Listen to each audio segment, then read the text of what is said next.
10, 9, 8, 7, 6, 5, 4, 3, 2, 1, 0.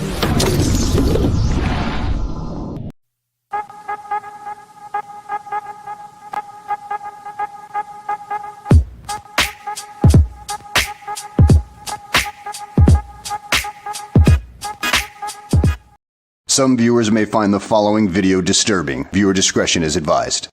I don't like them putting chemicals in the water that turn the friggin' frogs gay. Do you understand that? Turn the friggin' frogs gay. Serious crap. Well, hello. Hello. Welcome, ladies and gentlemen. How's everybody doing today? I just saw some of you fuckers this morning. I was bored this morning. Dude, I was so fucking bored this morning. Yeah. I mean, I should just do that every time I'm off on a day. Just fucking wake up and do a chat for no fucking reason, just because. Why not? I seriously, man, I tried. I was like, okay, it's Saturday. I'm off. I'm going to sleep in. It's going to be awesome. Fucking 7 o'clock this morning. My ass was awake. So, God damn it. Motherfucker. It's bullshit. It's fucking bullshit. Oh, I forgot the background music. Hold on. Let me get the background music queued up. Hold up. That's a little loud. We're going to turn it down some. There we go. Now we got some mood music in the background. What's up?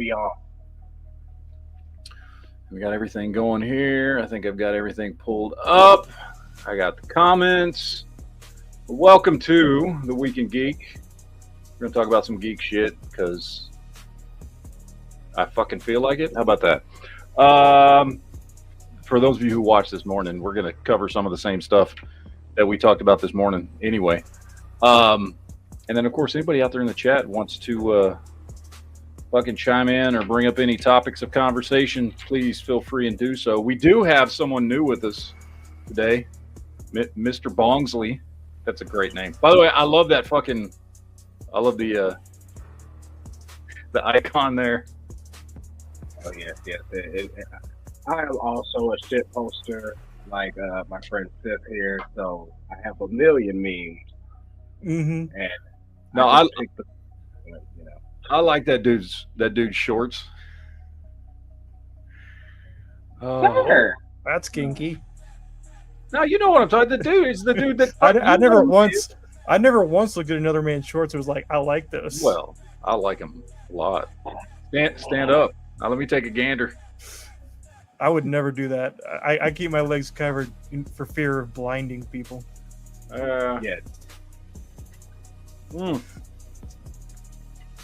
Yes, this man is definitely the palest man I know. That's not true. I don't know. Well, no, we know Brett, so yeah, he's a ginger. So, well, they're just like gingers are not real people.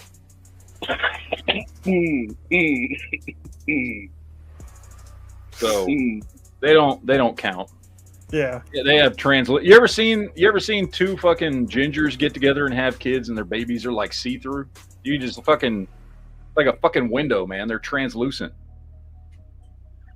Fucking ridiculous. Anyway, I don't think honestly that gingers should be allowed by law to breed. That's my personal opinion. But not together. I mean, I would say not at all.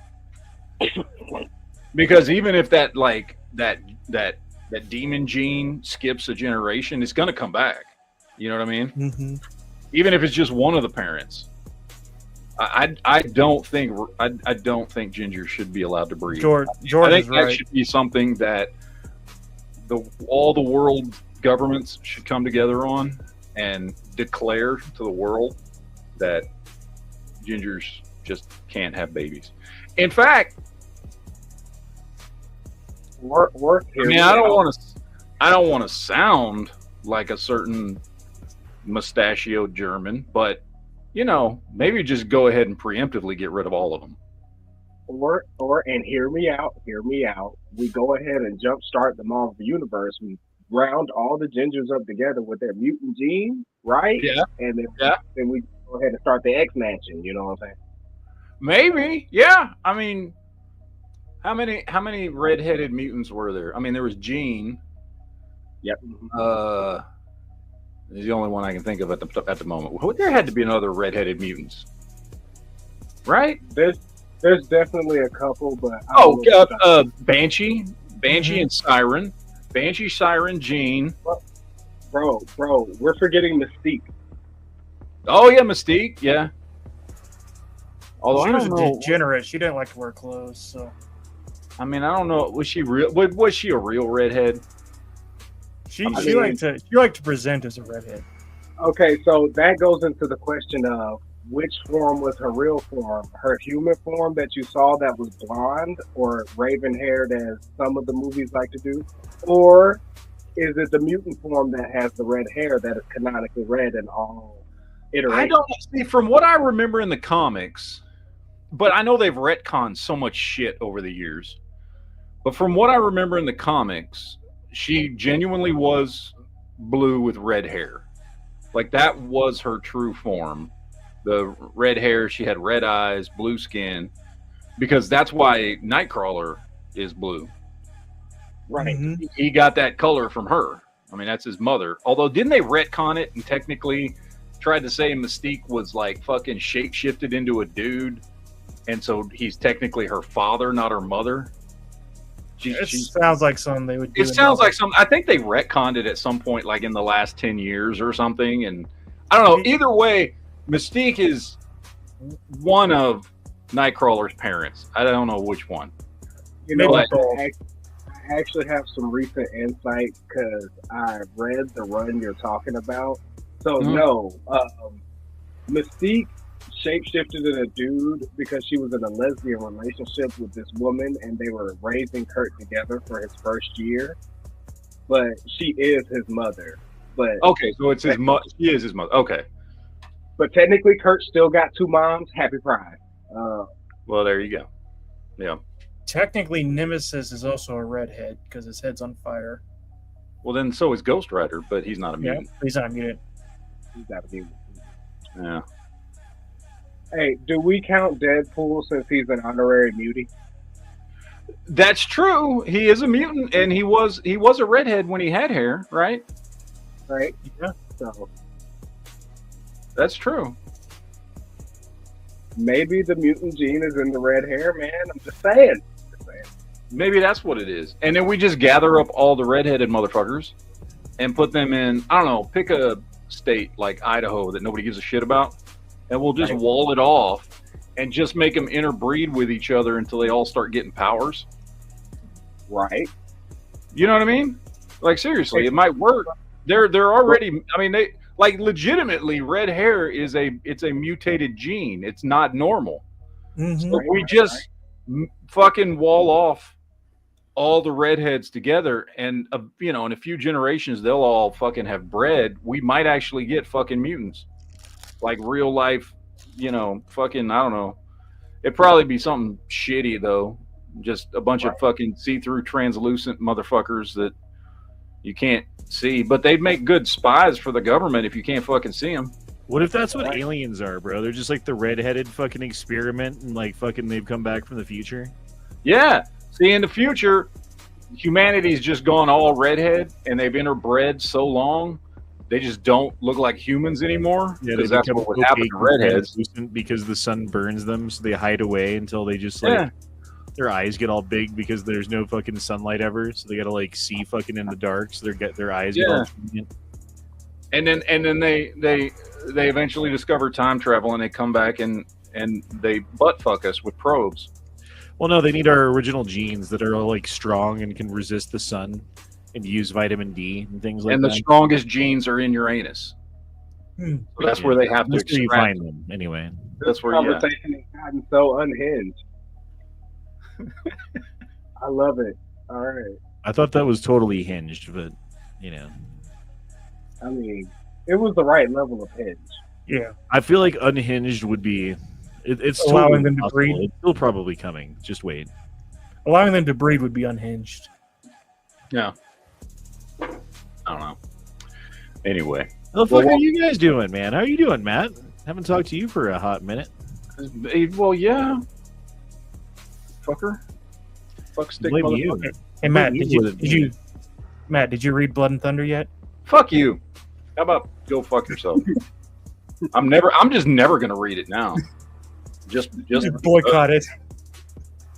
Just fucking like, no, I never want to read that shit. Dude, do you want to see what Dino Spumoni got me? Oh, what did Dean? Oh, yeah, I know exactly what he got you because he was asking me if I wanted it, and I said no. I said Honda will get way more use out of that than I will. The fucking nice Garmin. What is it? The XT2. Yeah, This thing costs more than the motorcycle that I'm putting it on. yeah, Mm. yeah. He sent me a thing. He's like, hey, I know you got a bike, and your son's got his bike. Do you think you would use this? And I was like, I mean, it's cool, but I probably wouldn't use it. I was like, Honda'd get way more use out of it than I would because he actually like goes on trips and does shit and stuff like that. So, yeah. Yeah, it would have been really cool to have for that trip that we just went on, but it's fine. It's cool. I'll use it for the next one. All right. So this is Geek Night. So No, I do want to talk about the movie that just came out this week, 28 years later. I went and saw it yesterday. Now, Sith, we had this whole conversation this morning, so bear with me. I am going to repeat myself. Go for We it. have a whole different audience. But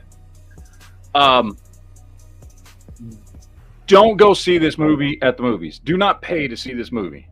Is it bad? It is not bad. It is fucking weird. So I like 28 Days Later and 28 Weeks Later. I like those movies a lot. I enjoy them quite immensely. This movie is fucking weird. And the way I describe it is it is three different fucking movies. Okay? The first half of the movie is this weird, artsy zombie survival movie about an island off the coast of the UK and all these people that live there, and this one kid and his dad and his mom, and that's one movie in and of itself. And then the second half feels like a completely different movie that drops all the artsy fucking bullshit, all the weird cinematography and editing and stuff, and becomes just more of like a small story about three people trying to accomplish a goal for personal reasons, and it just happens to take place in the zombie world, thus making their goal harder. And I equate the second half of this movie more to like the first A Quiet Place movie. You know how it was just kind of a smaller story about the one family that just happened to take place in this crazy fucking world, but ultimately what the story was about was just a guy trying to save his family and keep him alive, right? That's kind of how I explain the second half of the movie. So first half of the movie is weird, artsy, zombie movie about this island town and the people in it. Second half, small story, focuses on three characters, very different. All the artsy editing and cinematography goes away. And then the third movie is the last 5 minutes, which I can only describe as some sort of Power Rangers movie. And I don't know how else to describe this. It was fucking weird.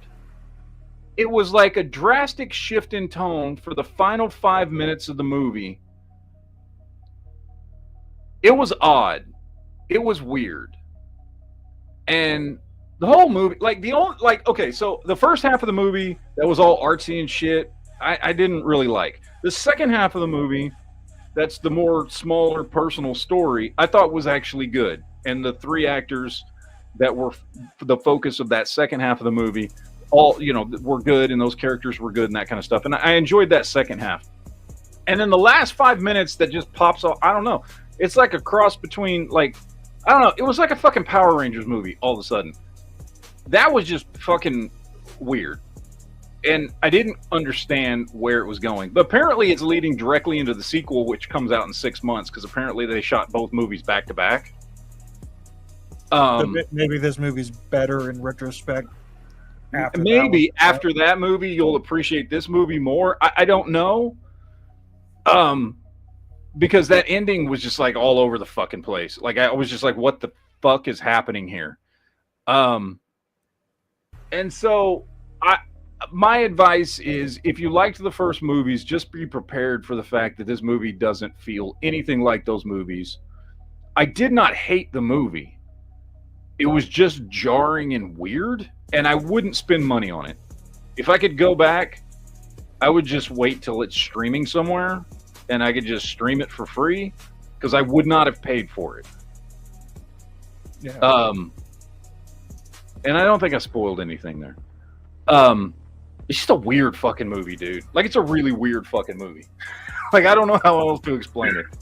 It felt like it honestly felt like there were 3 different concepts for this movie, and instead of picking one, they decided to do all 3. This sounds like that's what it felt like. Like, sounds like if you shut your brain off, this is a great movie. Yeah, I just, and like I said, and the least enjoyable part was the first half. Like I just didn't really give a shit, and because they lay out some like interesting concepts of like, there's this fucking whole town that's surviving off on this little island off the coast of Britain, but they never explain how. They never really get into the details of life on this island and where all these people came from and how they all ended up there. And they didn't get into the stuff that would have interested me, like how they're surviving and you know, it was just like, here's a bunch of people and here's their weird traditions and shit and crazy stuff, and they act odd, and then before you know it, the second half of the movie, we're off the fucking island and focusing on a completely different fucking story. And it was the first part I didn't enjoy. I didn't enjoy the first half of the movie. Second half I did. And then, like I said, the last 5 minutes of the movie, it's not that I didn't enjoy it. It was actually kind of cool. Like, if the whole movie had been like that, it would probably be cool. You know what I mean? But it was so different from the 2 hours you just sat there and fucking watched, that these 5 minutes just fucking came out of nowhere and were fucking just like, what the fuck is this? I don't know how to explain it. Have you ever seen that movie? And I don't know, Seth, I asked you this morning.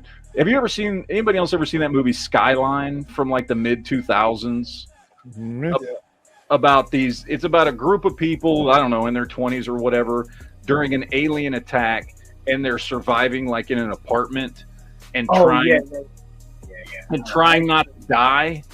And then it's a real like low budget sci-fi movie where you don't really see the aliens or see any crazy sci-fi shit, but like, you know, they're out there, but mostly it's just about these people surviving in the fucking apartment building up until the last 5 minutes when it turns into a Transformers Michael Bay movie.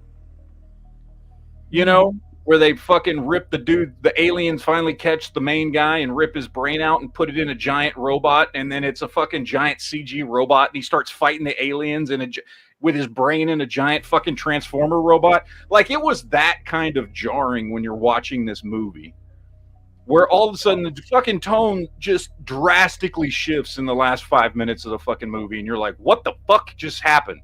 You would think that the aliens would know that if they rip the protagonist's brain out of his body and then give him super robot powers, that he might use those powers for good. Yeah, they never seen RoboCop? Yeah, No, apparently not.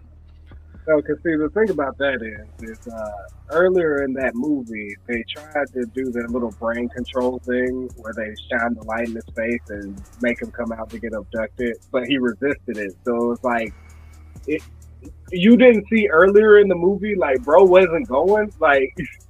Yeah. I don't know, but this movie is the same thing. That being said, the last 5 minutes of this movie does make me more interested in the next one that's coming out in 6 months than this one. What is that one? 28 decades later? It's just a continuation of this movie. Like, I think it's supposed to start where this movie ends. 28 centuries later. They basically split this movie in half. 28 millennia later. Now, I will say, everybody in the movie, as far as acting, did a fucking great job. The main star of this movie is the 12-year-old kid. And like I was saying earlier today, like, it is very rare that an unknown kid that is put in a position to star in a big budget movie, very rare does that ever work out. Like, most of the time you watch a movie where, like, whether it was like that fucking shitty Last Airbender movie by M. Night Shyamalan, or that fucking what was that one, After Earth? I was thinking where Will Smith put his fucking kid in as the I was thinking star. we were going to go a completely different way with that. Like, the kids get abused because they're in fucking Hollywood. No, I'm just saying. No. Stuff. I'm saying usually, most of the time, when an unknown kid actor gets put in the starring role of a movie, usually it sucks. And usually he has to sit on the casting couch. Yeah. Yes. This time, this kid did a phenomenal job. Like, this kid was really, like, he carried the fucking movie. And I don't know who this fucking kid was. I don't know if he's ever been in anything else. I've never seen this kid before. And he carried the movie. Like, the kid did a good job. All the, like, Ray Fiennes is in it. He's a fucking great actor. He's only in the second half of the movie. But there was a lot of good actors in the movie, and they played their roles well. But it's a weird-ass fucking movie, dude. I would just say wait till it's free somewhere and watch it. Don't spend your money on it. If Matt could turn back time, he wouldn't pay no money. So that's just my personal opinion on this. I don't know. If you want to go, if anybody out there still wants to fucking see it, I mean, feel free, go see it. Maybe you'll like it. Like I said, I didn't hate the movie. It was just so fucking weird. Aren't they? Reminds me. Go ahead. I was gonna say, aren't they coming out with a new Boondock Saints? I mean, apparently, but they've been talking about that for like fucking 10 years, so I don't know if that's actually ever gonna happen. I heard that there was some actual movement in that direction, but man, if they fuck it up like they fucked up the second one, like the first one was so good, you know, and the second one was like okay, you know, at best. I liked the second one, but it does not come anywhere close to the epic greatness of the first one. And so if they remake it and but like make a sequel and do a third one, they better fucking Return of the Jedi that shit, bro. Like they need to do something. Oh yeah. Yeah. Sorry, go ahead. The 28, having it be like 3 different movies reminds me a lot of my feelings on when Lightyear first came out. Where like the entire first half of the movie is like a grounded, like, emotion sci-fi deal, and then the second half of the movie is like a slapstick comedy, and it completely changes tone and completely ruins the entire buildup of the first half of the movie. I don't know. I'm trying to remember because I only saw that movie once. Like the first half, I remember liking it though. Yeah, like the first half of the movie is when he's doing the time travel. He's trying to jump and trying to save and trying. It's got a more serious tone and shit. Yeah, and then the second half is when they introduce like the Rangers. They're all slapstick comedy characters, and then the weird Zurg. Yeah. Reveal that. Yeah, it's the tones drastically in the second half. Yeah. And that's the same thing here. The difference is the second half is the good half. Yeah. The first half is the half. And I'm not saying, look, you may like the first. Some of you watch the movie, maybe you'll like the first half. I didn't. It was way too artsy, and like they kept cutting in like images of fucking like old movies and images of like fucking war, like documentary footage, and like they would cut in like weird fucking audio from, you know, like not this, but like the chair is against the wall, like just weird fucking shit in the background. Like it was like real fucking artsy, and then all of a sudden it just fucking stops in the middle of the fucking movie, and you're just like, what the fuck is going on? So I didn't like the first half that much. In fact, while we were watching it, my wife's like, "You just want to fucking leave?" And I was like, "No, we're already fucking here. I'm gonna watch this whole goddamn thing." But then, like I said, it got better in the second half. So I was like, "Okay, well, I'm glad I stayed." It still wasn't great, and I wouldn't have paid for it had I known. But like, at least it got better. I just want to see this fucking Power Ranger zombie movie that apparently we're gonna get in 6 months because I want to know what the fuck is happening with that last 5 minutes, dude. Because that was fucking trippy as shit. I'm not gonna spoil it for anybody who wants to fucking watch it, but you'll watch it and you'll be like, oh, that's what he was fucking talking about. Like, you'll know exactly when you hit that part. You'll be like, oh, this is it. Okay, gotcha. So, No, man, can I bring up an example of a movie that had a complete total shift that was actually good at both ends? And also had an unknown child actor and was a successful movie, tying it all together. So The Shining starts off as a family drama of a family moving cross country and trying to adjust to new life. And then out of nowhere, well, not out of nowhere because there was some great foreshadowing at the beginning. But boom, turns into a straight horror movie. It's a slasher now. yeah. And also, and you guys may not know this movie. It's a little known movie called Juice. I don't know if you ever seen Juice. It starts off. Yeah. It starts off as a coming of age movie of 4 black teens get to school and trying to achieve their dreams. And then it turns into a straight horror movie when a young Tupac Shakur just murders his best friend. Crazy time we were living in back then. I have a tacit connection to the movie The Shining. I was a bartender for one night at the Stanley Hotel. Oh, lore drop. Yeah, there was I worked for a sister company. Like, basically, it was a hotel that like owned a whole bunch of hotels, and I think they owned part of the Stanley or something, and they were having some event, and they needed an extra bartender, and so I drove up to fucking Estes Park and did it. It was cool. That's all I got. Nothing happened, you know. No one like died and tried to kill their children, and little girls in the there, and nothing like that. That you know of. Well, that I saw. For all you know, none of this is real. It's all in your mind. This is all a dream. You're in the fucking bush maze out behind the hotel right now. You are a robot, a brain in a robot on an alien ship right now. Fighting like a Michael Bay transformer for freedom. And you also, don't even know. Interesting fact: the hotel in the movie is not the Stanley Hotel. It is not. That is true. It's some other weird hotel or something else. It was like it's written in the book as a Stanley Hotel, but it's a ski resort in Lodge, I think, somewhere in Canada. Yeah, it's like in Utah or something. Yeah. In like Wyoming or some shit. I don't know. Beautiful place though, and they had to build the maze themselves. So, like, they wheeled in a bunch of topiary and replanted it on the ground. Which, man, making movies in the 80s was hard, bro. Like, although I don't think we give them enough credit for the stuff they used to do, bro. The one weird thing that did happen there, though, when I was there that night, so the Stanley Hotel is like really old and is right next to whatever the name of that town is, you know, but it's not like right next to it. It's kind of like, you know, half mile away, something like that. And they would want people would want to like walk to town to do shopping and eat dinner and, you know, whatever, but they wouldn't want to walk through the snow. So they literally built an underground tunnel that went from the basement of the Stanley Hotel to like some part of like downtown, whatever the name of that town is. And it had since not walled off, but they had like a gate in front of it.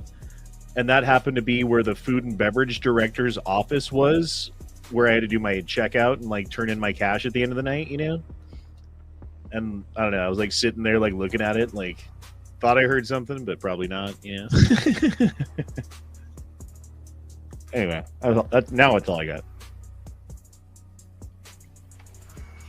I would have been on edge the entire time, my brother. I don't know how you made it out of that alive. My black senses would have kicked in, and I would have just ran. You know what I'm saying?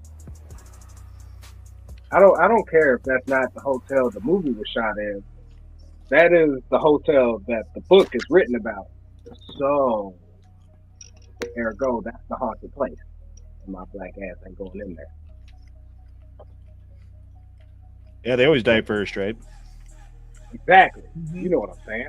I'm not going in there. Look, black people love scary movies. Scary movies don't love black people. Until recently. Yeah, you always die first in the Jason movies. I know that. Which makes no sense. Let's be honest. Because all right, so let's say we all get together, and we go, hey, let's go. There's a fucking asylum up north that they're doing free fucking night tours at. It's only the white motherfuckers gonna be like, we should go. Yeah, I would be like, you guys have fun. All right. Yeah. It was good night. All right. So the biggest bullshit I call about any fucking horror movie where a black person dies is the fact that the minute anything sounded fishy, they would have fucking left. Immediately. They wouldn't have been there to get killed in the first fucking place. It's like my wife, okay? My wife is Hispanic. She was raised Catholic and superstitious. The minute she hears a bump in the night that she can't explain, she's fucking grabbing the kids, grabbing the holy water, and getting the fuck out of there. She don't wait around to fucking like, oh, let's see what it is. None of that shit. Only white people do that stupid shit. I thought you were gonna say they'll survive because they'll run away faster than anyone else can. I mean, maybe. That is also true. That is also look, listen. There's like an axe murderer after us. Like they're catching us first. Let's be honest. Listen, if there's 4 of us and we need to run away from something scary, I know I can outrun Shelby, and that's all I need. I don't have to be the one. I have to outrun the slowest one. Yeah, you don't have to be the fastest. You just don't. You can't be the slowest. If you see me running, you better start running. Because if I see you running, I'm like kicking you in the fucking knee, and then running faster. I see. No, I'm just kidding. I see. Hitting you with a baseball bat real quick. I don't have to run faster than the killer. I just have to run faster than you. That's why my bear gun is a 22. Hey. I don't have to stop the bear. That's funny. That's hilarious. Mm-hmm. Dude, I was reading hot dogs have human DNA in them. Like I'm sure some of them have some human DNA on them. Like 60% of hot dogs. I mean, we share like 89% of our DNA with bananas. So, like, what are you saying? Hey. Hot dogs. Yum. Is that how the zombie virus starts? Maybe. Could be. Hey, if the zombie virus start, can we distract the zombies with hot dogs knowing that fact? Yeah, cartoons taught me to carry a steak in case I needed to distract a dog, so it might work for zombies too. Yeah. Bro, if I throw a hot dog at a zombie and it chases it, I'm not scared anymore. I am not scared anymore, bro. Well, we just discovered a new sport, hot dog zombie wrangling. I'm sure there would be like for the people who don't immediately get eaten by zombies and then are like able to be in a safe area or whatever and get sleep at night and, you know, have access to food and water and whatever else you need. Eventually there would be some sort of zombie sport of some, like zombie races where you have them chase after a hot dog like the fucking greyhounds. It's like at the end of Shaun of the Dead when everything gets back to normal and they're sitting there watching TV and they're watching the zombie games on TV. Oh, no, I don't remember that part. Yeah, remember because after everything's said and done, they get rescued, And then it's him and his girlfriend back at their house watching TV in the morning. And it's before he goes out to the shed to go play video games with his zombie friend in the shed. And he's watching TV, and what they're watching on TV is like fucking zombie games where they got the zombies' mouths covered and they're making them like run races and shit. It'd be like that. Yeah. Oh, Mr. Scary's got a good question here. If you watch an Elm Street movie, which one is your go-to? For me, it is 3. Dream Warriors has always been my favorite. I love Nightmare on Elm Street 3 Dream Warriors. Which one is it with Johnny Depp where you got fucking... That's the first one. Yeah, that's the best one, dude. I mean, I like all of them except for that remake that they did in the 2000s. That one's a piece of shit. I like all of them. I've got them all on DVD. I have the whole DVD collection. But Dream Warriors was always my favorite one. I don't know why. I liked it because it was the first time, because they didn't really do it in 1 or 2, but in 3, it takes place at a fucking like a youth psychiatric camp where like all these kids are locked up, and there's like some that are locked up for being drug addicts and some that are locked up for fucking, you know, different fucking issues, right? They all got issues, and Freddy starts going after them, but they fucking figure out that in their dreams they can fucking fight back. Like, and they all like basically start dreaming themselves with like fucking, you know, special abilities or powers or whatever to fucking like a dream X-Men team to fight fucking Freddy. It's cool, man. I love that one. That's my favorite one. I got a certain order I watch, man. Like, I can't say I don't like an Elm Street movie. I mean, I'm a horror fanatic though, so like, don't take my opinion with a grain of salt. But I like to watch it. 1, 2, Dream Warriors, right? 4, where he's gotten everybody. Well, he hasn't gotten like everybody exiled to teenagers, right? Yeah. Then Freddy versus Jason, because like, that movie's great. The 5th movie, I don't count that one. Like, it's a little jank, you know what I'm saying? What, isn't that one Dream Child? Yeah, the one where Nancy Thompson. Oh, no, that's 6. That's 6. Because 5, I think, is the Dream Child. 6 is the one where it's like really her. Because it's not Freddy, it's a demon that goes after her, pretending like taking on the appearance of Freddy, but it's not really Freddy. That's not really a Nightmare on Elm Street movie, because that's about the real actors and actresses getting attacked by a demon who, because they were in this movie franchise, fucking like takes on the appearance of Freddy and starts going after all of them. I like that movie, but it's not in the canon of Nightmare on Elm Street. I have a question. What? When Freddy fought Jason, I don't remember who won. Well, neither one of them won really, but like the chick with the fucking one chick, you know, because there's always the last girl that survives with kids. But basically, like in real life though, Freddy would fucking decimate Jason. Yeah. Jason's basically a fucking zombie. Freddy's like a fucking nightmare demon with like powers that can stretch to the real world. Like it's like in comics, it's like if Ghost Rider fought a zombie. Like Ghost Rider would fucking decimate a zombie. You know. I don't know. Have you ever read the Marvel zombie? Well, you know what? Actually, yeah. If you read the Marvel Zombies run, Ghost Rider, Cosmic Ghost Rider is the last one left. So. Mr. Scary 3D Print says actually Jason won. He decapitated Freddy. Yeah, but he didn't actually kill Freddy. Right. Freddy didn't die. You just cut his head off. It just stopped that fight. It's just a scratch. Yeah. No, like Cosmic Ghost Rider though, is he still that's Punisher, right? That's a future version of Frank Castle. Yeah, that's Frank Castle. Who saved baby Thanos.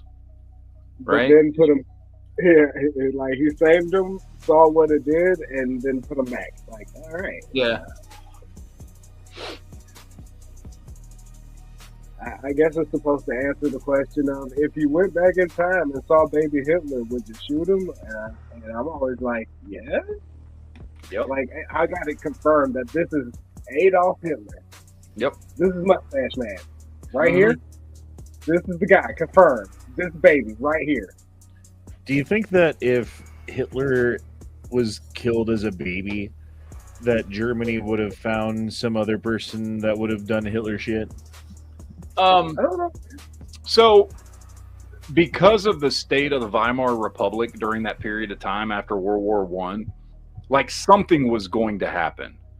Now, at the time, Hitler was, I mean, I don't think you would see what happened with the Nazis happen the same way without Hitler, because the Nazi Party would have picked, like, the Nazi Party was a thing before Hitler, right? Yeah, but and he they eventually polarized it and leader to be their spokesman. But they had other spokesmen before that, and they were a popular party before Hitler ever became part of them. They were, but they didn't. Somebody would have taken up that mantle. I mean, they were the. However, I don't know that the Nazi Party would have been the same without Hitler. I don't know if it would have led to like a full invasion. The ideology of like the Aryan supremacy and the fucking all that shit, or was that more like? I don't know.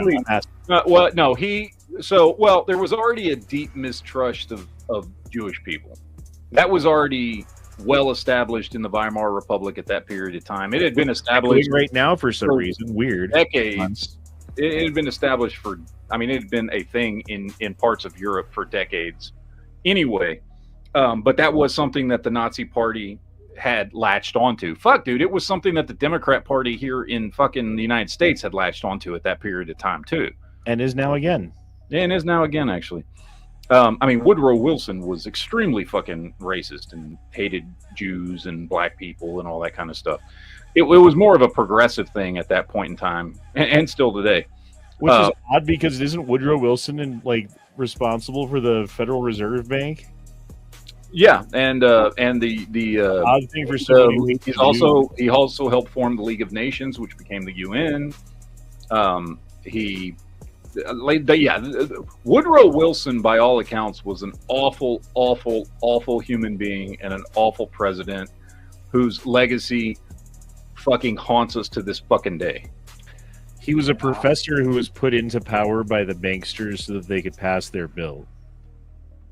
Yeah. And the only reason he won, by the way, is because the Republicans couldn't get their shit together and they split their own party, and fucking Teddy Roosevelt was running again, but the Republicans at that point in time were trying to get, I forget the other guy's name, and so Teddy Roosevelt fucking went off and created the Bull Moose Party and ran under that party instead of as a Republican and split the fucking vote, and that is the only reason that fucking Woodrow Wilson won. Otherwise, he had no fucking chance. He only won with like 38% of the vote. We should start the Bull Moose Party again. Had he only been running against one other person, he would not have been president, and we would have gotten into World War One much sooner, because both Teddy Roosevelt and the other guy whose name I'm blanking on, both were highly critical when everything started popping off in 1914. And saying, we need to step in now and take care of this. And if we had, the war would have ended probably by 1916, maybe mid-1917. If that had happened, and if the world had changed, I mean, think about this. If and there's a lot to it, I'm not going to go into all of it, but essentially, the war ending sooner, ending like 2 years sooner, which had we got into it when everybody else other than Woodrow Wilson wanted us to get into World War One, and we would have helped end the war 2 years sooner. Because remember, we were only in the war. We helped end the war in less than 16 months after we got into it? It was like a year and a half, yeah. Yeah. So, and we didn't get into it till 1917, which is why it wasn't over until late 1918. Would that we had done that from the very fucking beginning and end the war 2 years sooner. Germany, even though they were the bad guys, you would not have seen the downfall of Germany into the Weimar Republic, where they completely crashed and got to a point, because they would have been tapped off, hit, knocked back before they had spent. You're talking about anywhere from 2 to 3 years of Germany putting themselves into debt to try and take over all of Europe that would have been wiped off the board. Germany would have been slapped back and sent back into their country, but they would not. It was those final 2 years that put Germany into so much debt that they became the Weimar Republic and found themselves economically so fucking crippled before the Great Depression, a decade before the Great Depression, okay, that the Nazi Party never would have risen to power and been able to take advantage of a fucking system and people that literally were burning fucking Weimar Republic bills for heat because that was worth more to them than the fucking money.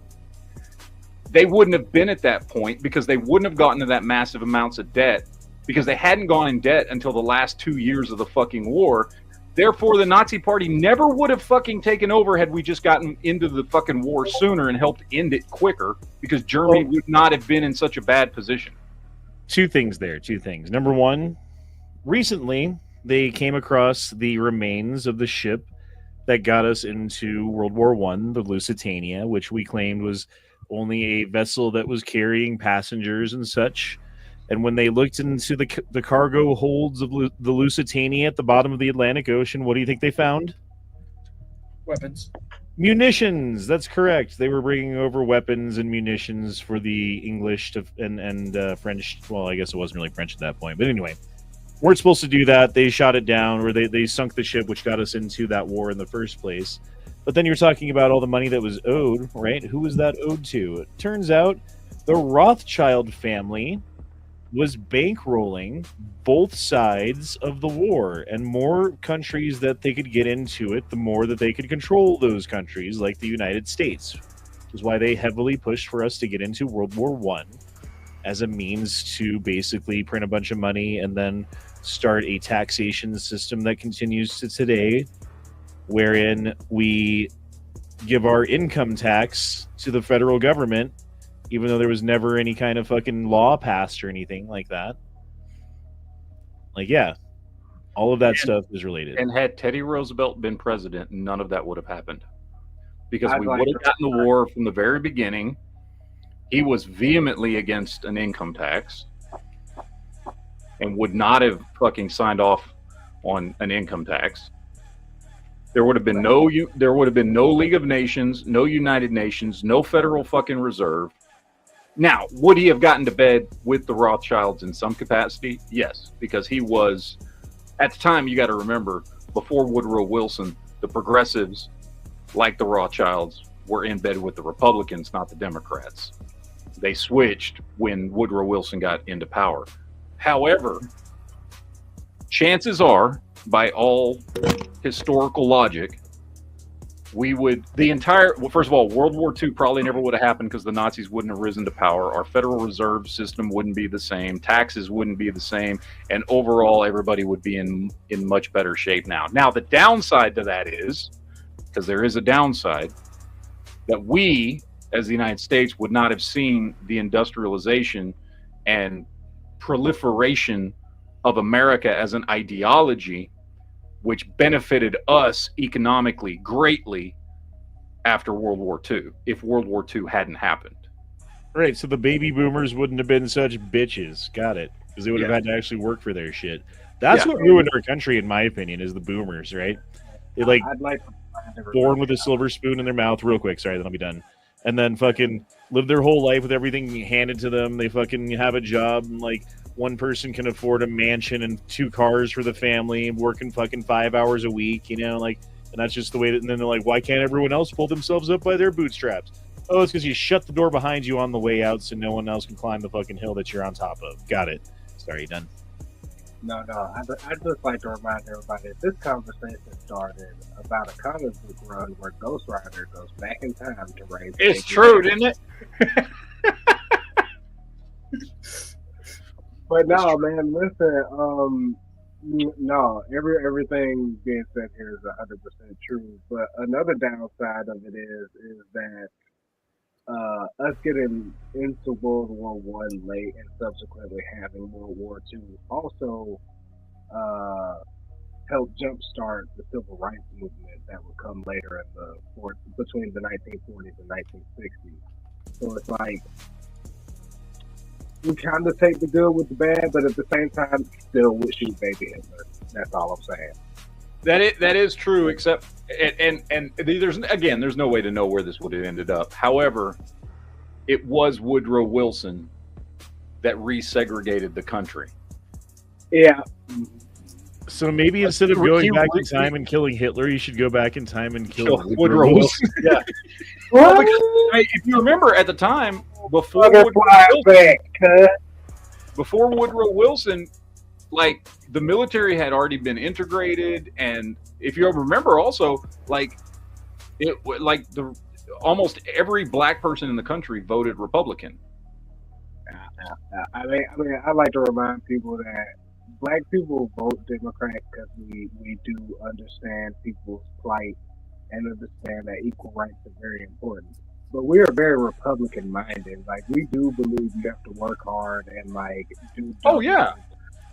Well, it's the same thing because I've had this conversation with my wife. Right, my wife's Hispanic, so her whole family's Hispanic, and I've had this conversation with her because where I lived for the last 20 years in South Texas is a very it's like 96% Hispanic, but they all vote Democrat.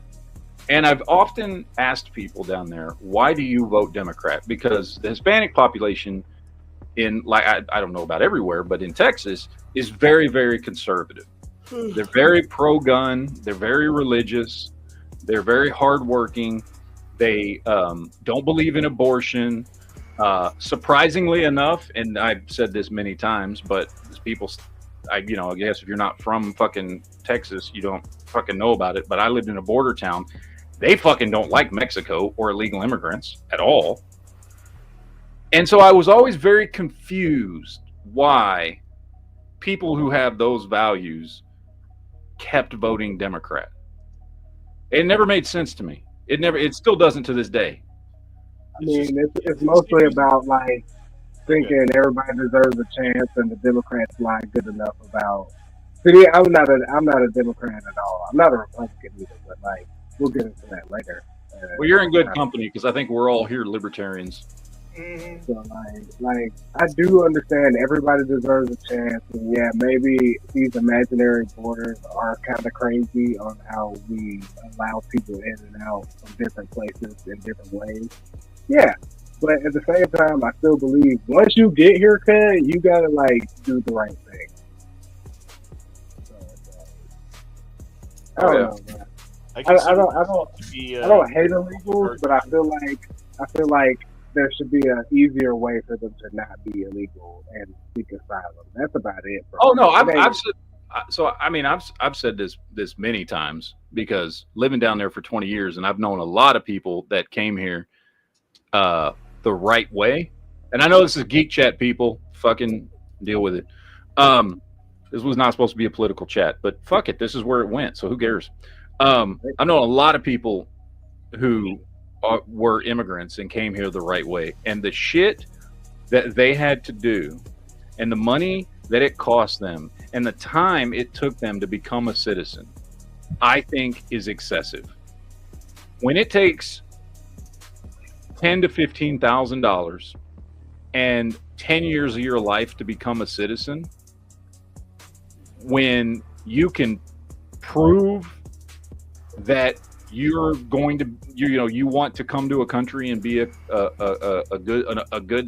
citizen in good standing, contributing in you can prove that in a couple of years without spending $10,000 to $15,000.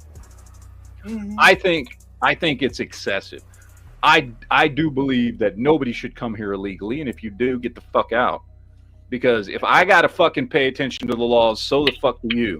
However, I do think our immigration system for bringing people in puts a lot of burden on people that didn't used to be there. What do you do with all of the people though that the previous administration invited in and just distributed throughout the country, and it's like, yeah, they technically came over in ways that, you know, were Well, against the law, but they were exactly invited what in at you the do. time. They That's were invited exactly in what by you the do. administration. They were allowed to come in. So what do you do with them? Well, it's the administration allowed them in illegally. You kick them the fuck out. And that may seem cruel and harsh, but guess what? You kick them out and you say, get back in line, prove yourself, come here the right way. You get back in. We're going to work on streamlining our process to bring people in here legally. But guess what? We have to worry about ourselves as a country first. When we still got veterans sleeping on the fucking streets, when they made a social contract, literally signed a contract to put their lives on the line with the guarantee that we would take care of them, and half the fucking homeless people in this country are fucking vets, then I'm sorry, we got to worry about those people before we worry about you. Okay, here's a problem with that though, right? They let in 10 million plus under Biden. There was already 10 million here probably, so call it 20 million people here illegally potentially. And Trump has 3.5 years left. To get rid of those people in 3.5 years, you know how many people they'd have to get rid of per day? Oh, a lot. Yeah, it's not going to happen. Like 20,000 per day. Do you know what they're currently doing? Like 1,000 per day. Do you know what they were planning on doing once they can eventually ramp up and get really going on deporting people? 3,000 a day. So even if they ramp up tomorrow and do it for every single day till the end of the regime or whatever, till the end of Trump's 3.5 years that he still has left, there's still 17,000 per day short. So getting rid of all of them, no, well, you're not going to. It's just. I'm just saying, like saying happen. that is just unrealistic. I mean, I'm not saying it's unrealistic. Dude, none of this shit is realistic. No. Hear me out, big dog. Hear me out. So, like you said, it only takes a couple of years to like prove if somebody's good or not, right? Yeah, 4 years of Biden and all that, right. So, in those 4 years, and the IRS has like a lot of information on these people, like how much they pay in taxes. Because some of these people like actually pay in taxes, which is crazy. Like when you look at how much, but like, who's really like paying these taxes? Who's going to work every day? You know what I'm saying? And just like habeas corpus and due process here in America, if you go to jail and are waiting trial too long, right? Don't they apply time served?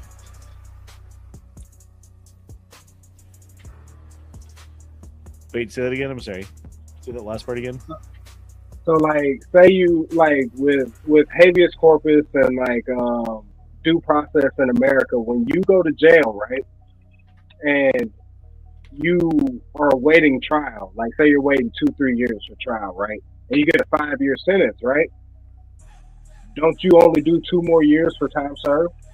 Yeah, if those numbers are right, then yeah, like if you're doing like 6 months in jail for something and you spend a month waiting for a trial, then when they sentence you your 6 months minus time already served waiting for trial, yeah, it'd be 5 months that you still have left. Yeah.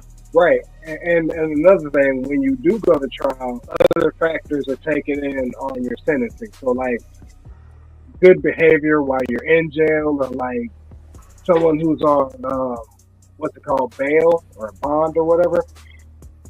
Like if you don't get in any other trouble and stuff, you know what I'm saying, that kind of like mitigates your sentence too. So it's like for the people who came here under Biden's little invitation that, you know what I'm saying, got asylum from whatever, if they're over here doing good and actually paying some taxes, and let's also find out where their tax money is actually being spent, because like, hey, they've been working on a road in my hometown for 5 years straight. I'm just trying to figure it out. Well, real quick, here's another thing though too, is like to deport a person, to like go hunt them down, arrest them, detain them, do the paperwork, put them on a plane, take them back to their country and drop them off. Costs the federal government about $40,000, right? I was thinking, like, they pay people $1,000 to go back. Why don't they up that to like $5,000? Because how many people would go back? Like, think about, like, you got like a family of 3, right? And you come from, like, I don't know, Tijuana or something. 3 people, $5,000 each. You got $15,000 in Tijuana. I'm pretty sure you could buy a house and figure some shit out. You know, a lot of people would probably go back if the money was a little bit higher, and that'd be way cheaper than, you know, the alternative, and also way more humane because you're not like hunting people down and fucking detaining them. You know what I mean? Like, you're like, hey man, here's $5,000. Like, sorry about your trouble. You know. You know what I'm saying? But hey, you can get yourself established and come over here with the paperwork easy as fuck now. Like that's what I'm saying. Like, well, only do that for like what I was talking about for the people that we have like information on because they go get those work permits and stuff and they pay money to the IRS. Like, hey, if this man been here 4 years and he done paid like $50,000 in taxes, yeah, let's send him back with 5 bands and see what he do. You know what I'm saying? Like, everybody in his family gets $5,000. Oh, you got 2 kids and your wife? Okay, here's 20 grand. Like, see what you do with it. Like, you know what I'm saying? I would love to get paid for a $5,000 vacation to Tijuana. I'm just saying, like, it would be cheaper than having agents go and, you know what I mean? Like, it sounds like kind of like a bum deal for us because we're not getting $5,000, but we're also saving $35,000 per person doing it that way. Is another way to look at it. So, yeah. I never thought I'd agree with California on something, but they're talking about that new law to where like federal government agents can't cover their faces. I was actually like, oh, I agree with that. That's a good idea. Cops should not be able to fucking cover their goddamn faces. I don't give a shit. I don't give a shit whether I agree with what you're doing or not. Here's where I disagree with you, though, right? No. Let me make my case on that one. All right, go ahead. Try and make your case. If you are in a position like ICE agents are, where they're doing a controversial job, where people are going to be angry at them and potentially try to target them or their family for retaliation, as has been done, right? By doxing their family and finding out who their children are and going on social media and identifying what school they go to so that they can go to that school. And maybe your fucking daughter gets kidnapped and raped because your face wasn't covered while you made that arrest. Then that's your fault for taking that job. Maybe be more responsible with your life choices. Don't take a job if you're worried that might happen. Sorry. That's on you, dude. I don't have any sympathy for any law enforcement. You chose to do this. This is your fucking deal. Okay. Well, let me make the other argument then. Like, if your face is covered and you're like violating someone's rights and doing some fucked up shit, 100% you should be identified and charged to the full extent of the law. Oh no! If you're violating someone's rights like that, well, I can't say out loud what should have happened. But well, yeah, but I'm saying like the face covering shouldn't matter. You should still have a name tag and a fucking ID, and you know what I mean. Right, that's how it's you supposed know to what, be. Like the people in charge should know what unit you're on, and if it comes to, you know, they should know who to charge with the crime, even if your face is covered. Listen, I'll hit you with this. Cartel members get caught by the police, like, you know, low-level drug mules get caught by the police and deported all the time. The cartel's like, yeah, it is what it is. They did it lawfully. If you're doing things lawfully, even criminals are just like, hey, game is game. Like, hey, if you're humane, game is game. Like, well, that's another example. It's like what happens in Mexico when the Mexican police department tries to actually stand up and do something against the cartel rather than just doing what they want. Oh, well, they identify the police officers who are complicit with the new regime, who are trying to hold them accountable, find out where their children go to school and where their wives sleep at night, and then they win. I'm saying the mask itself is not the evil thing. The mask itself is you have to look at the reason for it and what they're doing when you know what I mean? Like if they're breaking the law and wearing a mask, yeah, I'm 100% with you. Fucking like what did they do to Jesus? You know? Yeah. Like that's okay. I'm fine with that. But when it comes to like a dude who is hired for a job, who's doing his best to uphold the law and whatever, and respect people's fucking sovereignty and do all the things right, except for the job itself is controversial and they're gonna fucking find out where your daughter is. I would fucking wear a mask, and if I can't wear a mask, I'm not gonna do the job. And if no one's gonna do the job, then the job doesn't get done, and your fucking precious deport however many people are here is out the fucking window because no one's going to be willing to do it because their families are going to be at risk. So, I mean, how do you get around that fucking argument? Well, I guess if you can't find people to do the fucking job, then you better find another way to fix the fucking problem. Like, I don't know. How about let's solve the reason people come here in the first place and stop giving everybody free shit? Let's fucking start coming down on fucking employers that actually fucking hire these people, because they're the ones incentivizing people to come here in the first fucking place. Can't find people to do the job, you can still find ways to solve the fucking problem. Yeah, because at this point you're treating symptoms, not the cause. And again, if they're breaking the law while they're wearing the mask, like, fuck them, dude. Put them in prison, throw away the key, find out who they are, do all the things, right? But, man, like, if you're not going to be able to protect your family, people aren't going to do the job. Hey, man, I'm just saying I have made choices in my life because it might affect my family in ways at certain jobs. And I have, made decisions. So, yeah, I don't. They made a decision to do that fucking job. That's on them. I'm sorry. I have no sympathy for law enforcement. You didn't get fucking drafted. That was your choice to do that thing. For whatever reason you did it. And if you're a good cop, fucking awesome, more power to you. But the fact of the matter is that fucking you chose that. That was not forced upon you. You fucking chose to do that. And oh snap, the difference between this and Spider-Man or Batman, Spider-Man and Batman are not public servants. They're private that is citizens. a great argument, though. Like, why does Batman wear a mask? It's because if the Joker knew who he was, he would go kill Batgirl and fucking Alfred and shit, Yeah, and Batman's also a fucking psychopath. That's why I don't like him. Okay, why does Superman? Guess what? Who is a better, more effective version of Batman? Punisher. Who don't cover their fucking face? Punisher. Yeah, because his Superman already covered his dead. fucking face. He's got no one left to protect. That's why he's the Punisher. Batman in the beginning. I mean, Batman. I guess Bruce Wayne is the thing he was trying to protect. Because Frank Castle was a nobody anyway, right? Like, he was supposed to be dead. So. Well, no, Frank Castle's family died because they found out who he was and showed up and killed his family. And so then he became the Punisher because he didn't wear a mask in the first place.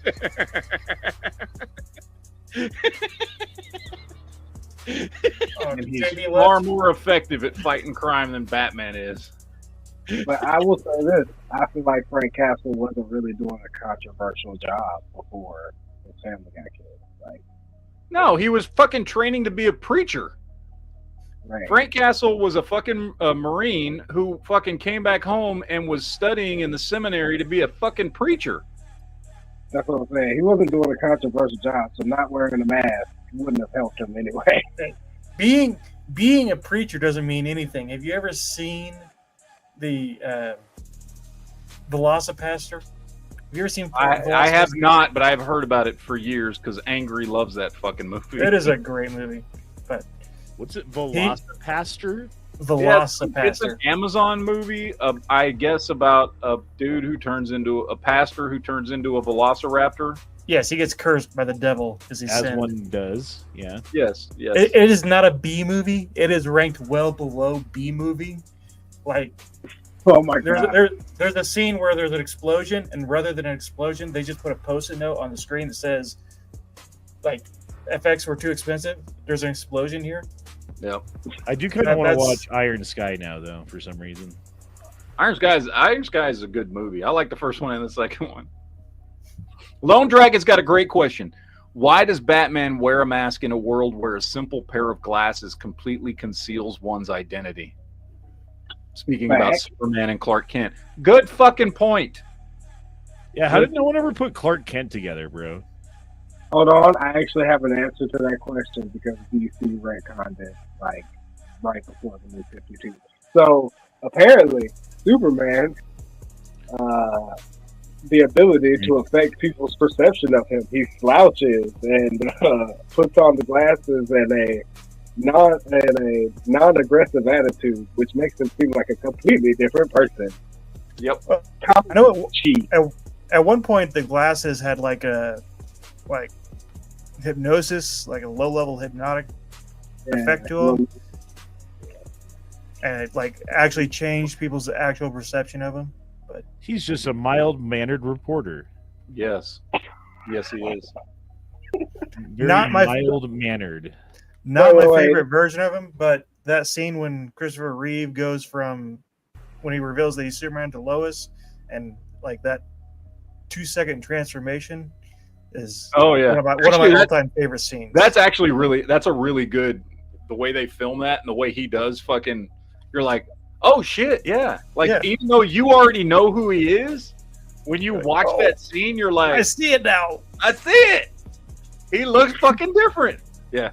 Of course, that's also the movie where apparently he has the power to fucking kiss somebody's memories away, and apparently he also has the power to fucking rip off his S symbol and turn it into a giant trash bag that encapsulates fucking people. So that movie is a little fucking weird.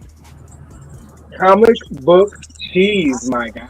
Like, every comic book is full of it. That is like Golden Age Superman come to life. Oh yeah, well, because there was a period of time in the 1960s, and I know because these were the first comic books I ever read. Was my mother had a bunch of old 1960s Superman comics, and when I was 5 years old, I started reading them, and that's how I got into comics. And because like the 60s was such a fucking weird time for Superman and Batman and a lot of characters.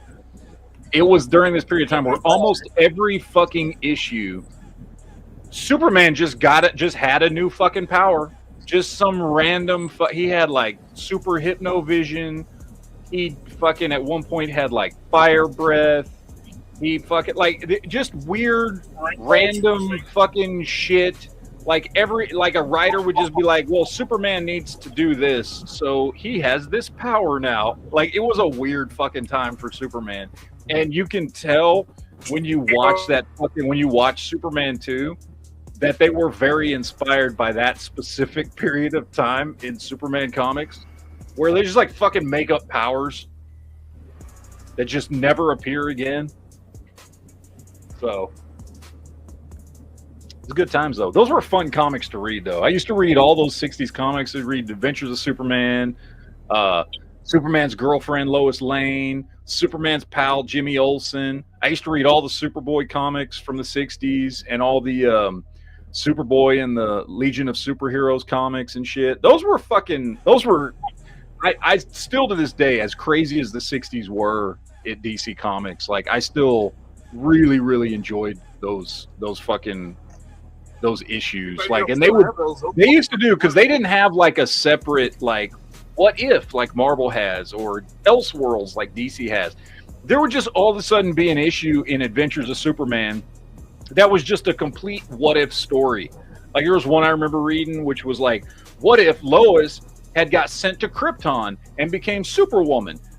Just completely ignoring the fact that the whole reason Superman has his powers is he goes from a red sun with a heavy gravity planet to a yellow sun with a lower gravity planet.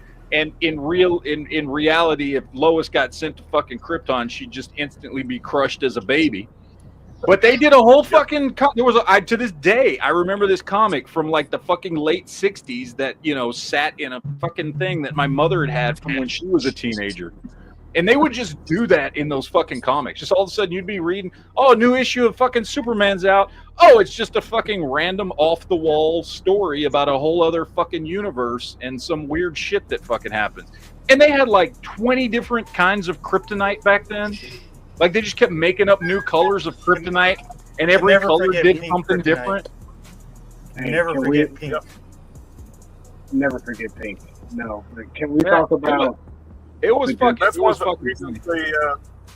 they did crash DC No, Comics she's was not. just so muddled with weird what-if stories. She's not. So they want the ability to do weird series, like continuity.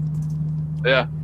It was fun though, dude. Those were fun comics to read. Those '60s Superman comics and associated Superman comics were a lot of fun.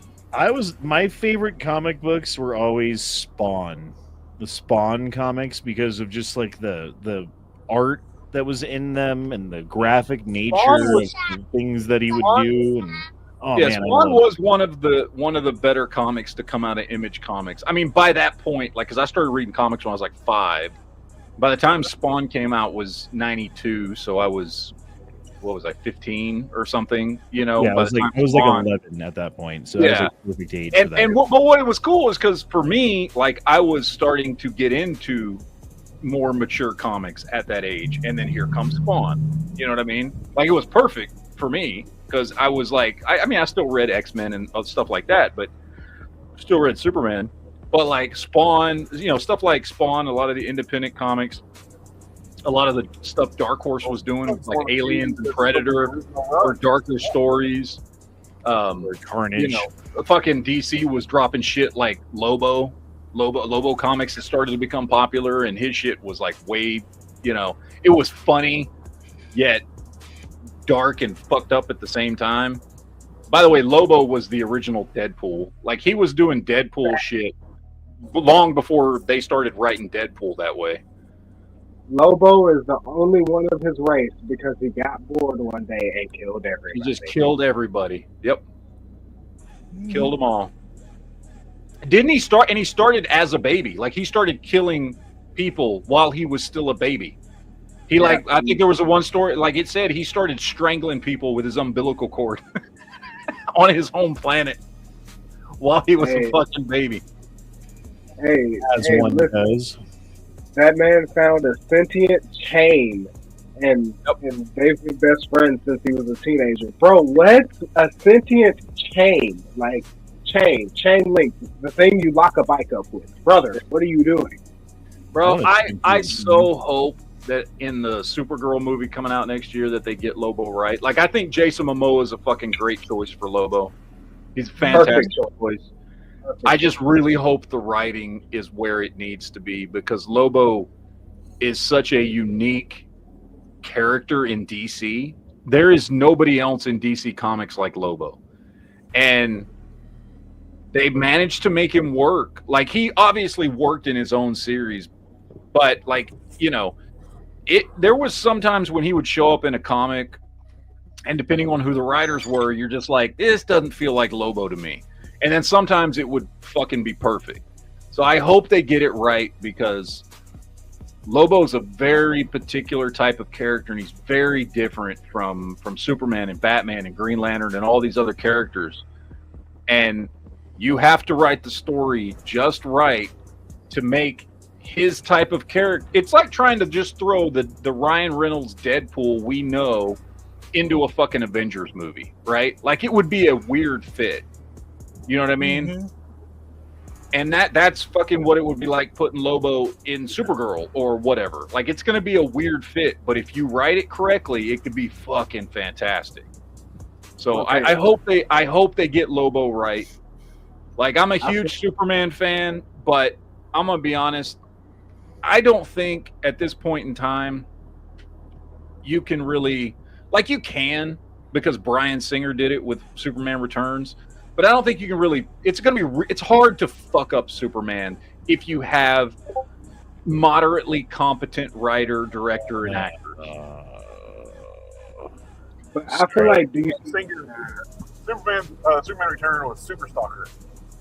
Yeah. And aesthetically, there was nothing wrong with that movie. Like, I liked the aesthetics of the movie. I liked all the actors that they chose for the roles. I think they all would have been done real. I mean, I think they all, like, especially Brandon Routh. I think he was a great choice for Superman. I just think that the writing in that movie was fucked up. Well, Kevin Spacey as Lex Luthor.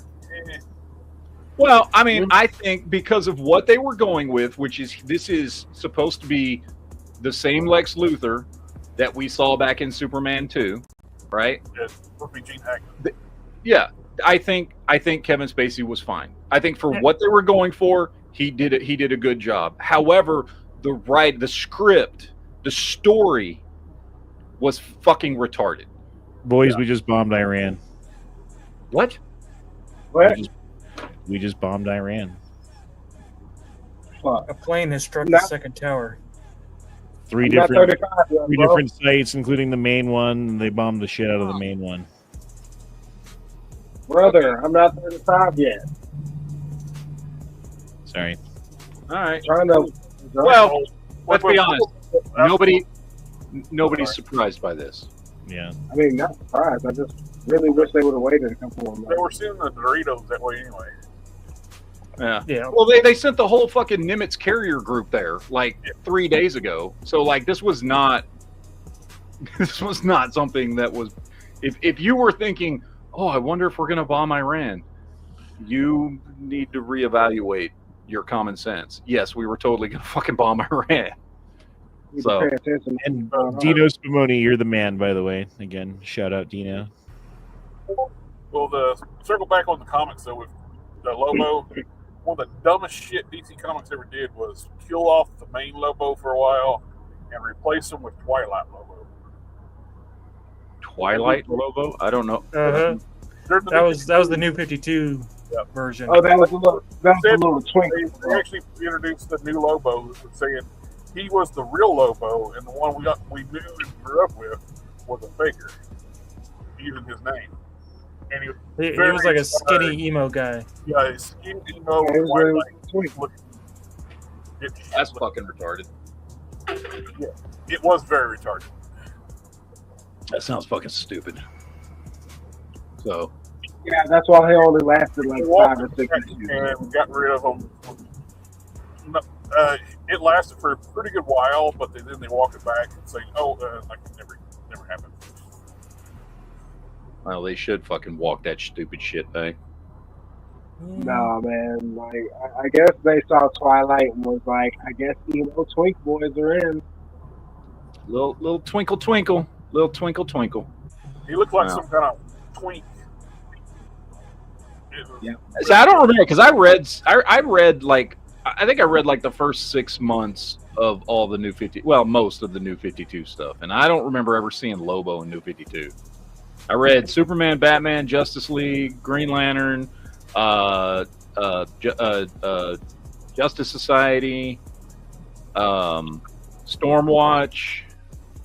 I I read several. I picked up like the first 6 months of the whole New 52 run on about 10 or 12 books, and I never saw fucking Twinkly Twilight Lobo, so I don't know what book he was showing up in, but I'm glad I didn't come across that fucker.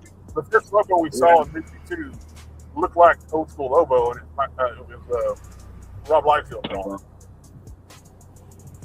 Then they introduced the new Twilight Lobo like a year after or something like that. Saying Okay, he was the real that's Lobo. why I never fucking saw him. Cool. Oh, it pissed everybody off.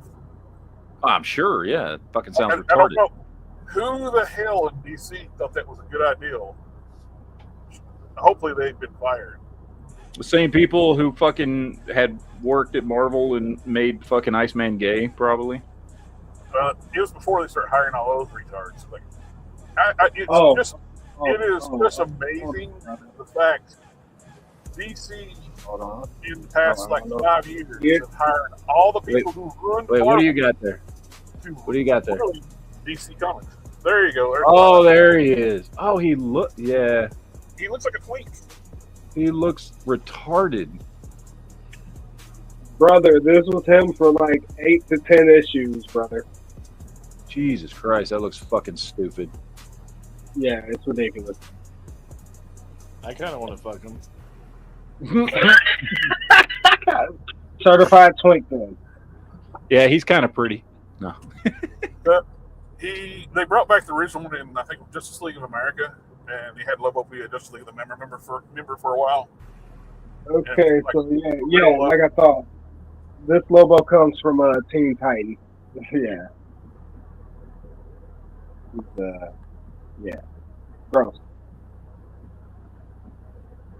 His first appearance was in Omega Man 3. That's one I didn't pick up, and I'm glad I didn't. Oh, I The wish. first Yeah, time- I wish I had that fucking comic still, because I had that back when I collected comics. But when I fucking, I turned 16, wanted to buy a fucking car, so I went to comic convention and just like started mass selling my comic collection to buy to buy my first truck, and I did good. I mean, I made like $3,500 that weekend at the comic book fucking convention in Dallas.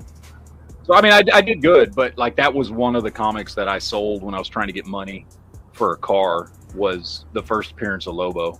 His OG costume was weird. Yeah, I mean, yeah, they didn't know what to do with him at the time. He wasn't even the same Lobo. Like if you read that comic, like he wasn't what he eventually became when Simon Bisley or Beasley, however you fucking say his name, got a hold of Lobo and started doing those little Lobo miniseries in like the early 90s. That's when Lobo really became who we know him as. They turned him into a parody character who really took off. Yeah. So, anyway. Well, there was a bunch more stuff I wanted to talk about real quick, so I'm going to do a quick little rundown review of all the things I've watched since last time we did a Geek Chat. This morning? So, that way I can just give you guys my... What? You said since the last time we did a Geek Chat, so it was me this morning? Well, that was a boredom chat more than anything else. All right, real quick, I want to go through everything. Ballerina, the John Wick spinoff. I couldn't even get through it. I couldn't get through it. I'm going to be honest. I just wasn't interested. Couldn't get through it. Deep Cover, it's an Amazon movie about 3 actors that get pulled into like the fucking London mob, supposedly by a cop to do something for them. And then they end up fucking going off track and fucking having to survive, pretending to be fucking criminals when they're just fucking actors. So, it's actually a really good movie. It's on Amazon. It was funny. It had a lot of good action in it, a lot of good actors in it. I actually recommend that, and it's free. You ain't got to go pay for it, so just watch it on Amazon or whatever. Pretty much. The Amateur. Probably nobody heard about this movie. It's got Rami Malek in it, who you know from Mr. Robot. He plays a CIA analyst. Oh, I saw the trailer. Yeah, he's a CIA analyst, and his wife gets killed in a London terrorist attack, and he tries to get the CIA to help. They won't, so he starts doing it himself as somebody who's not. He's not an agent, right? Like he's not a field op. He's just an analyst. It's a little slow in the first half, but it picks up in the second half, and it's actually a good movie. I liked it. So that one gets a thumbs up. Life of Chuck is a weird story that is told in 3 time periods backwards.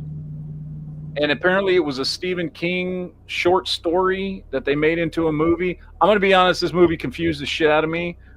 So I can't say it's bad, but I can't say it's good because it just confused the shit out of me. So maybe if you want to watch it, which you can watch it for free now, and maybe you'll get it and like it. I don't know, but I'm just gonna fucking middle of the road it here and say I didn't really get it. And I like Stephen King's. I don't like Stephen King as a human being. He's a piece of shit. But I've been reading Stephen King novels for fucking 30 years. This was just fucking weird. Until Dawn, new horror movie based on the PS3 video game, or was it PS3 or PS2? I can't remember. Until Dawn, where people keep dying and the game and the fucking time resets and they can't leave the house. This movie sucked. It was just a bad horror movie. It's not good. And I love horror, and this was not a good, or it wasn't even interesting, honestly. So, I mean, watch it if you can watch it for free. Sure, if you like horror, but don't pay for this movie at all. Fountain of Youth. This is National Treasure crossed with Indiana Jones, starring what's his name, John Krasinski. It was fun and entertaining. It's not a great movie, but if you just want something that you can kind of shut your brain off and just kind of watch a fun like adventure movie, You know, much like watching any of the National Treasure movies, they're not good movies, right? But they're fun, and you can just sit back and watch them and enjoy them. I would say Fountain of Youth it was enjoyable, but not great. Natural Treasure, the first one, I think that's like the first movie I've ever watched. Yeah. As far as TV goes, Murderbot is a series that's out right now. It's sci-fi. I like it. It's fucking good. I highly recommend it. Another new sci-fi series started called Revival. It's about a small town that just one day, anybody that had died in the last like 40 days comes back to life. It just dropped episode 2 this week, so it hasn't really gotten into it. But so far, the first 2 episodes are really good. I'm not going to spoil anything, but that's basically the premise. Everybody in this small town that died in the last like 40 days or 4 weeks or something like that comes back to life, and nobody knows why. And so the government has quarantined off the town. Resident Alien came back for its 4th season. I fucking love this show. If you have not watched Resident Alien and you watch the Geek Chat, what the fuck is wrong with you? Go watch Resident Alien. It's fucking phenomenal. It's one of the best shows on television right now, and season 4 just started up. I think the first 3 episodes are out. And lastly, a show that I think I have mentioned before, but it bears mentioning again. So far this year in 2025, the best show I have seen all year is Mobland, which is the Tom Hardy show that takes place in modern day London about Irish gangsters. It's fucking fantastic. I highly recommend it. And like I said, so far it is the best piece of television I have watched for the first half of this year. All 10 episodes are out. It's fucking great. Hands down, phenomenal. I hope it gets renewed for another season because it was perfect. It was just a fucking great show. All right, that's my run through of everything I've watched that I haven't talked about yet. You're welcome, motherfuckers. You're welcome. Say what again? What? I dare you, motherfucker. What?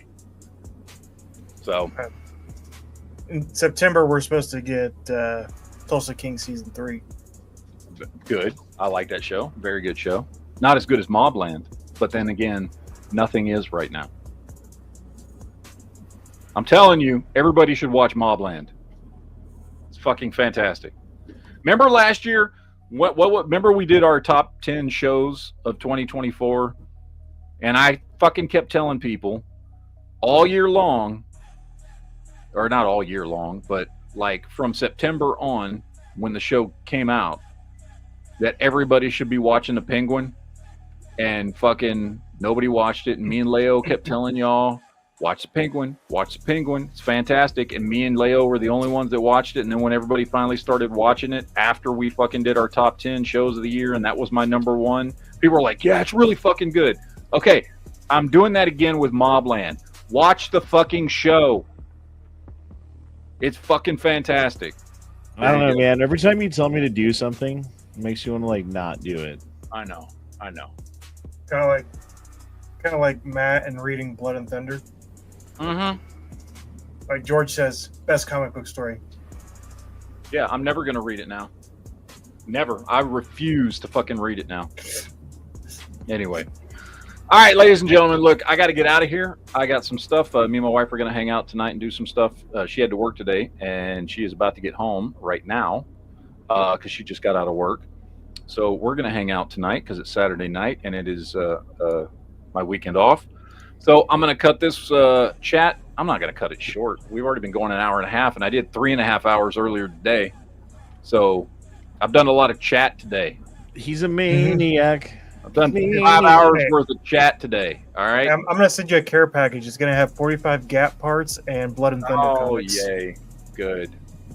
You did a whole shit. And I'm going to send you a care package that is not going to have a Clark Kent Blur figure in it. There you go. Anyway, we're going to get out of here. Thank you guys for sticking around and hanging out. We will see you guys next time. As always, douches, yo, shout out, pee and fridge, all that good shit, whatever. We'll see you guys later. Enjoy your weekend.